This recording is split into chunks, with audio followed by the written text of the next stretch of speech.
Crux Editor John Allen is saying that what's happening in Chile spotlights a bigger picture in the sex abuse crisis, and he joins us now. John, first of all, thanks for being here, as always. You write that the clock is ticking and eruptions similar to Chile could occur in other parts of the world. Where would that be? Well, we don't really know, Liz, but a lot of experts I've been talking to suggest that Poland may be primed for a major wave of the clerical sexual abuse scandals. The Philippines, which is, of course, the world's third largest Catholic country, another place that often gets mentioned, where the scandal really has not yet erupted. And ultimately, a lot of people think that sooner or later it will arrive in Italy, in the Pope's own backyard. What are the similarities between those three countries that make them the top three?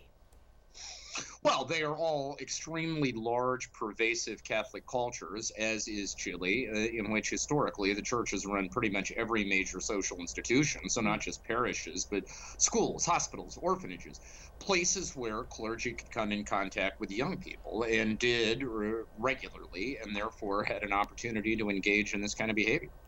John, church officials make the case that these awful abuses from decades ago couldn't happen now because of strong new protocols that the church has adopted. Is that assessment correct? Well, not based on the example of Chile. I mean, what's happened in the last week is that the former chancellor of the Archdiocese of Santiago, the national capital, Father Oscar Munoz, has been arrested on seven counts of sexual abuse and rape of minors from 2002 to 2018. In other words, this very year. What it illustrates, Liz, is that while it's true that in some parts of the world, including the United States, the Catholic Church has adopted extremely stringent anti-abuse protocols, those protocols are only as valuable as the will to apply them. And there are some parts of the world where, until very recently, that will just has not been there.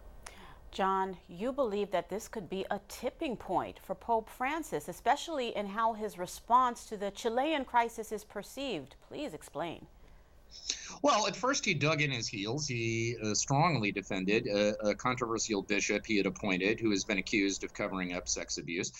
Then, in January of this year, after his trip to Chile, Pope Francis appeared to have a change of heart. He got serious. He sent two seasoned investigators. They produced a 2,300-page report. He summoned all the bishops to Rome. They all offered their resignations. He's accepted 5 of them. So if the story were to end today, I think the takeaway would be that it maybe took the Pope a little long to get there, but he tried to do the right thing. However, now that his attention is shifting not to relatively low-level bishops, but to the most senior churchmen in Chile, that is Cardinals Francisco Errázuriz and Ricardo Ezzati, if the Pope is not seeing as taken action against senior figures in the hierarchy, in other words, if there's a perception of a double standard, then in the end, perceptions of his response to this crisis may not be so glowing. So I think in that sense, the Pope is at a crossroads. John, do you foresee high-ranking church leaders facing serious legal charges? Well, if it is the case that Father Munoz, who is the former chancellor of the Archdiocese, is guilty of rape and sexual abuse as recently as this year, certainly no statute of limitations would have run out. He could face very serious legal consequences. And if it turns out that one of those 2 cardinals I just mentioned was aware of these charges against Father Munoz and failed to act on them, he too could face very serious civil legal consequences, quite apart from whatever the Pope may or may not do to them.